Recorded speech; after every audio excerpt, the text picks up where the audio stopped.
Mars 1945. La première armée française, sous les ordres du général Delattre, borde le Rhin de Spire à la frontière suisse. Elle vit dans l'attente fiévreuse de franchir le Rhin. Franchir le Rhin, c'est là toute sa pensée, toute sa volonté depuis son débarquement sur les côtes de Provence. Elle veut délivrer nos prisonniers et nos déportés, laver la souillure de 1940 et porter le coup de grâce à la Wehrmacht au cœur même du Reich allemand. En hâte, les forces du 2e corps d'armée sont concentrées en Palatinat qu'elles viennent de conquérir de haute lutte. Sur notre gauche, les Alliés viennent de traverser le fleuve. À notre tour, il faut le passer sans perdre une heure. Nous manquons de tout, de moyens de franchissement, de munitions et surtout de temps. N'importe, une fois de plus, la première armée française réalisera l'impossible.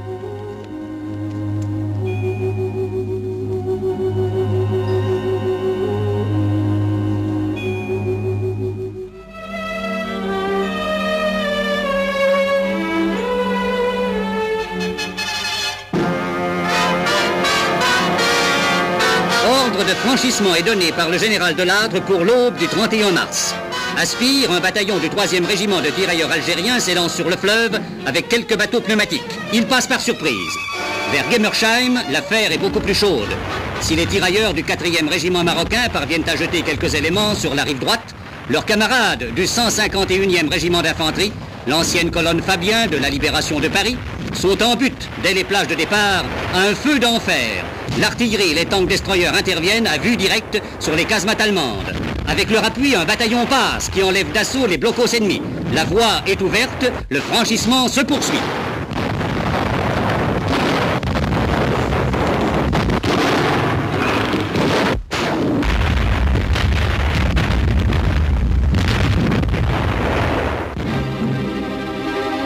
Le 2 avril, la 9e division d'infanterie coloniale traverse aussi le Rhin plus au sud, à Laemersheim.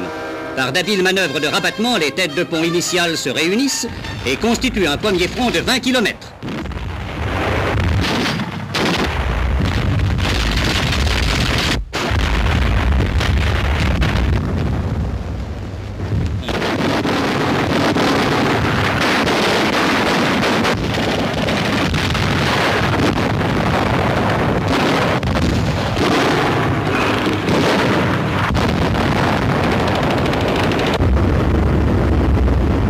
La bataille est toujours âpre, mais les Allemands, dont les fortifications sont prises à revers, réagissent plus faiblement et doivent opérer en repli.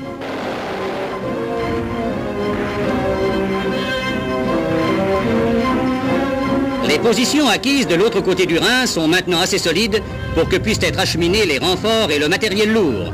Celui-ci, transporté sur des portières, va permettre une exploitation en profondeur de nos premiers succès.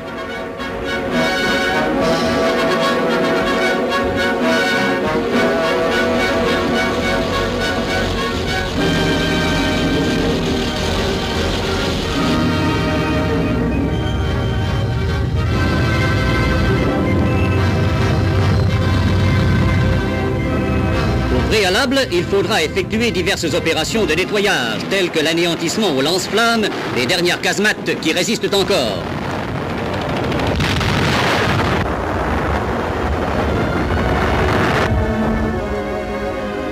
La première étape vers la victoire est franchie grâce à l'habileté des dispositions prises par le général commandant en chef, la première armée française, grâce à l'ardeur et à la volonté de vaincre qui anima les hommes de toutes les armes.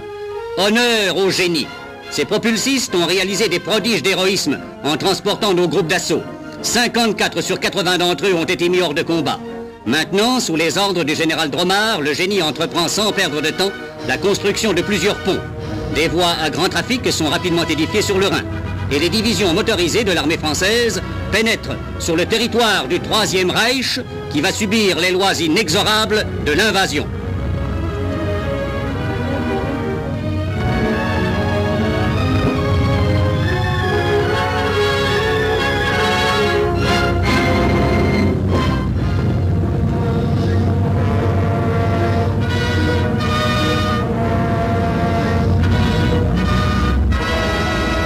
« 1918 ne se renouvellera pas », a dit Hitler. D'accord, cette fois l'Allemagne sera anéantie et avec elle son invincible armée. Les 3 têtes de pont réunies débutent l'offensive en direction de Karlsruhe qui sera abordé simultanément par le nord, l'est et l'ouest.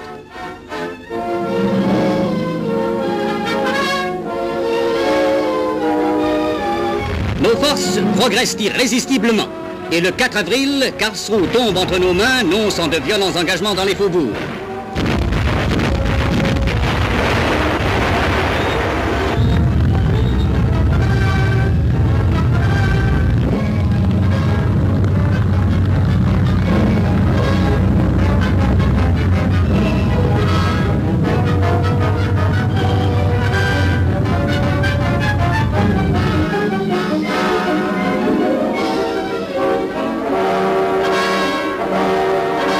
La capitale du pays de Bade et 80 localités conquises, 100 blocos enlevés, 5500 prisonniers, tel est le magnifique bilan des 5 premiers jours de bataille livrés par l'armée française au-delà du Rhin. Sur le pont de Spire, qui, autre miracle, fut lancé en 36 heures, une revue mettra bientôt en présence celui qui en 1940 releva notre drapeau et ceux qui maintenant emportent victorieusement les couleurs à travers le Reich envahi.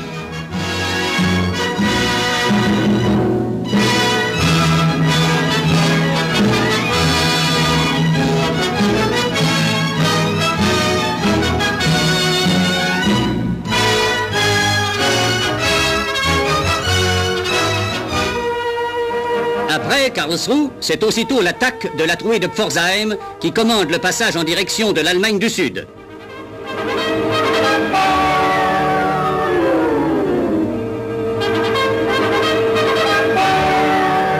Après 3 jours de durs combats, la ville est enlevée le 8 avril. Mais l'adversaire défend énergiquement les voies naturelles d'accès vers Stuttgart et Kehl. Le général commandant la première armée française l'attaquera là où il ne nous attend pas, droit à travers la forêt noire. Sur ce terrain, accidenté au maximum, propre aux embuscades, la manœuvre est d'une audace inouïe. Mais le commandement a conçu celle-ci parce qu'il a pleinement confiance en la valeur des troupes. Les événements lui donneront raison.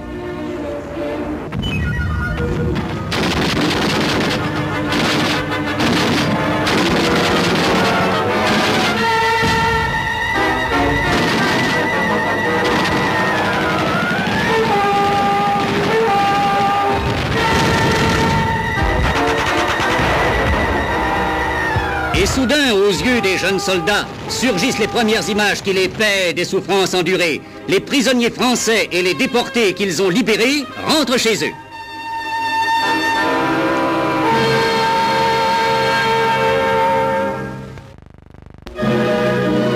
La pénétration à travers la forêt noire permettra de se rabattre sur Rastatt, dont la chute livrera la plaine de Bade.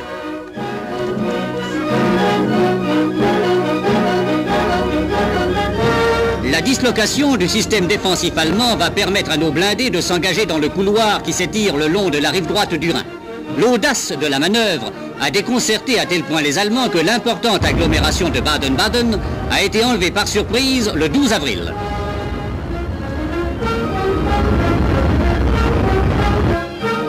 Les habitants hébétés ne comprennent plus rien aux événements.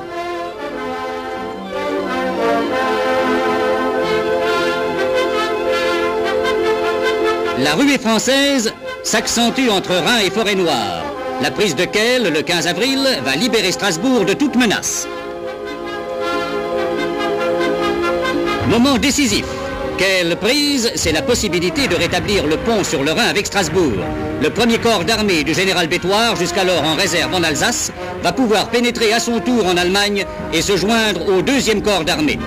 Avec la traversée du Rhin, la prise de Kehl constitue un succès éclatant remporté sur la Wehrmacht. Le général de Lattre récompense à Baden-Baden les artisans de cette double victoire.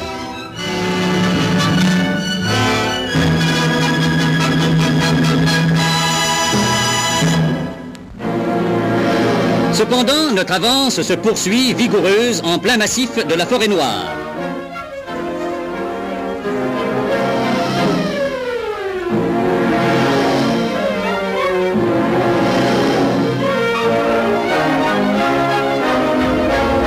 Le 17 avril, après un violent bombardement d'artillerie, Freudenstadt est enlevé d'assaut. Freudenstadt, c'est la clé de la manœuvre du général commandant en chef la première armée française. c'est la plaque tournante d'où il déclenchera la triple offensive qui consommera la perte de la 19e armée allemande. Et cela immédiatement, sans attendre que les Américains, arrêtés devant Heilbronn, soient arrivés à notre hauteur.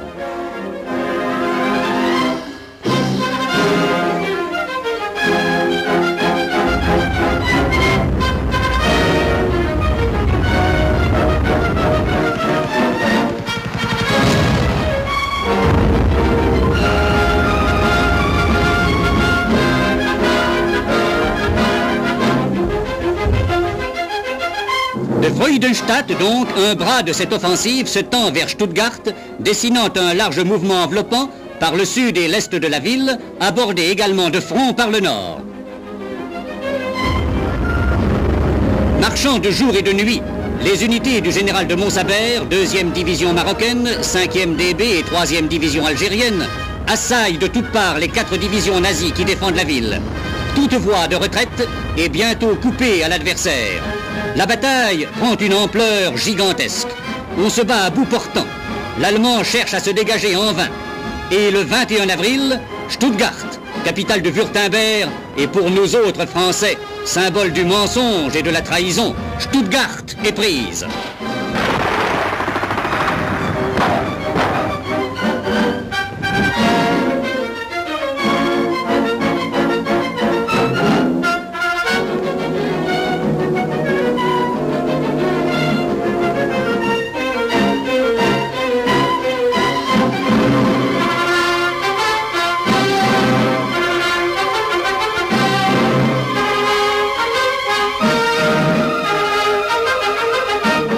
Simultanément, le deuxième bras de l'offensive se tend vers le sud pour encercler la forêt noire et interdire tout refuge en Suisse aux troupes et criminels de guerre nazis.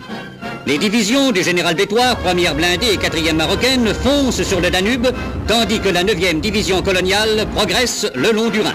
Rottweil est prise, et le Danube franchit le 20 avril sur un front de 60 km. Le 21 avril, nous sommes à la frontière suisse. L'encerclement de la forêt noire est achevé après la chute de Fribourg, quand les coloniaux qui remontent le Rhin opèrent leur jonction le 26 avril avec la 4e division marocaine.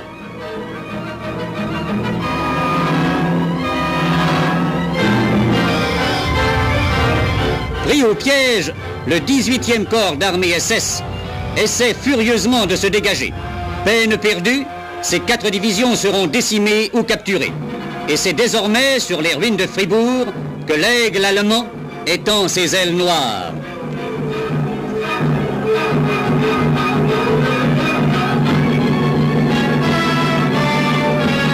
En même temps qu'ils se ruent vers la frontière suisse, nos blindés s'emparent de Mülheim et de Sigmaringen sur le Danube.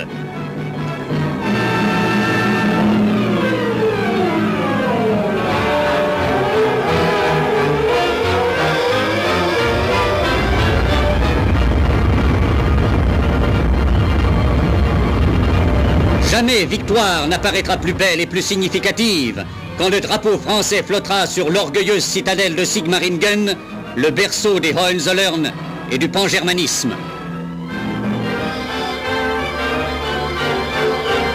Mais le dernier acte se joue à l'est. Sans attendre la disparition des forces ennemies encerclées, la 1e division blindée remonte le Danube. En une course effrénée, elle parcourt 150 km en 2 jours. Et le 24 avril, elle entre dans Ulm, la vieille cité d'Empire, 140 ans après les grognards de la Grande Armée. Les derniers restes de la 19e armée, réfugiés dans le Jura souabe, ont leur retraite coupée. Eux aussi, ils seront anéantis. La première armée française se précipite alors vers l'Autriche. Aux yeux de nos soldats apparaissent les eaux calmes du lac de Constance. Nos forces abordent maintenant l'importante base allemande de Friedrichshafen. La Wehrmacht résiste bien encore par-ci par-là, mais ce sont les soldats d'Hitler en personne qui démoliront quelques instants plus tard avec les civils les barricades qu'ils avaient établies.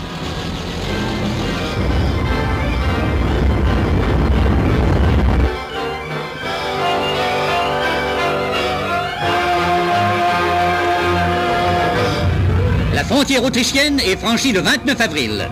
Les Français se dirigent vers Bregenz, que l'Allemand veut défendre avec acharnement.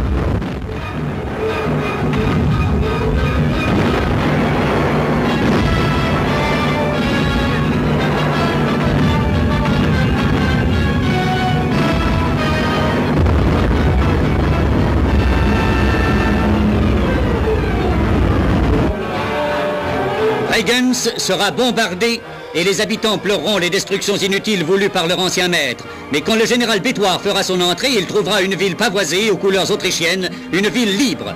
Quelques heures après, le général de Lattre reçoit du bourgmestre les clés de la ville. Ainsi se trouve affirmée notre mainmise sur cette contrée naguère allemande. Le massif du Fort Arlberg, dans les Alpes autrichiennes, le réduit où les nazis fanatisés se proposent de résister jusqu'au bout, est abordé et encerclé à son tour. Sur les flancs escarpés des hautes cimes encore enneigées, la bataille change d'aspect. Mais les divisions ennemies qui tentent encore de résister n'échappent pas pour cela au coup énergique de nos soldats, secondés par les patriotes autrichiens.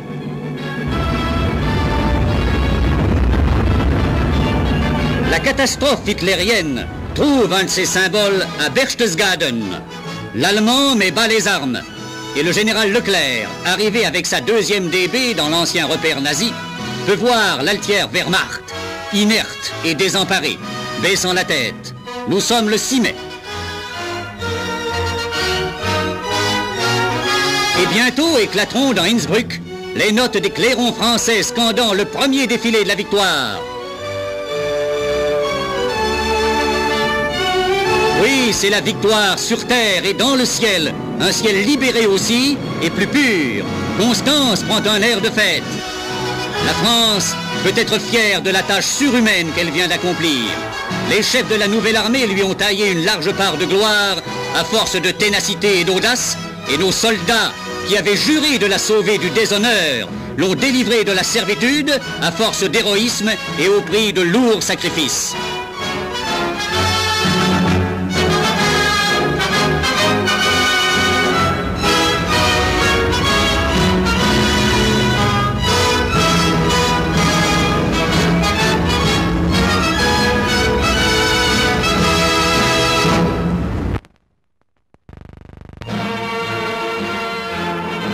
Grâce à tous ceux de l'armée Rhin et Danube, la France prend place parmi les nations victorieuses à la signature de la capitulation allemande le 8 mai à Berlin.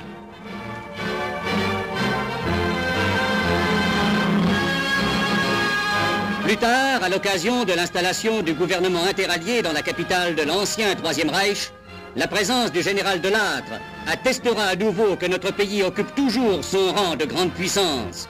On verra le chef de la première armée française décider du sort immédiat de l'Allemagne avec les chefs des autres armées victorieuses.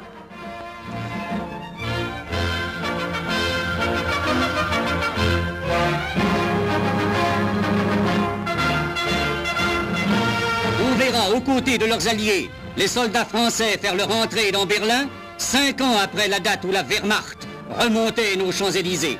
Belle revanche que nous accorde le destin. Et si les Allemands avaient encore quelques doutes sur le rôle que nous allions jouer, ils sont maintenant fixés.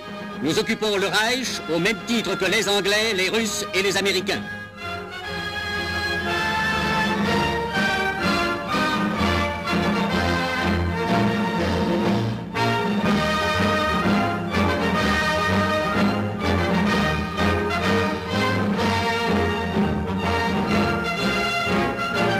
Dans la capitale prussienne, devant ces monuments tapageurs qui commémorent des actes de violence ou de rapine, tel celui de 1870, la France participe au défilé grandiose de la victoire.